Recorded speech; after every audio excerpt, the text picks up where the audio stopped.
পরীক্ষার আগের দিন ক্লাস টপার যা করে ভার্সেস পরীক্ষার আগের দিন ব্যাক বেঞ্চার্স যা করে। ক্লাস টপার সব পড়া কমপ্লিট বাবা, সব পড়ার রিভিশনও কমপ্লিট।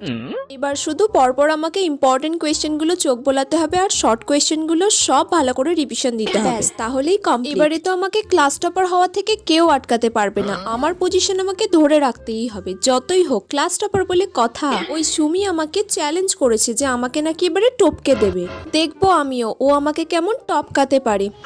Back benchers. হ্যালো, হ্যাঁ রে বল। বলছি সিমি আমাকে একটু এই পরীক্ষার সিলেবাসটা বলে দে না রে। 1 to 9 অল চ্যাপ্টার হবে। আচ্ছা ঠিক আছে, আর বলছি শোন না, তোর পাশে একটু জায়গা রাখবি রে ভাই। আর সব আমি দেখাতে পারবো না। হ্যাঁ হ্যাঁ আমি পারবো, কয়েকটা কোয়েশ্চেন আমি পারবো, সেগুলো আমি তোকে দেখিয়ে দেবো। আচ্ছা ঠিক আছে। হ্যাঁ, আর তুই আমাকে একটু দেখিয়ে দিস, ঠিক আছে? ঠিক আছে রাখ। ওকে আমি কি করে বলবো, আমি তো কিছুই পড়িনি, সিলেবাসই তো আমি এইসবে জানলাম, সব তো মাথার ওপর দিয়ে যাচ্ছে, আমি তো কিছুই বুঝতে পারছি না, পারবো আমি?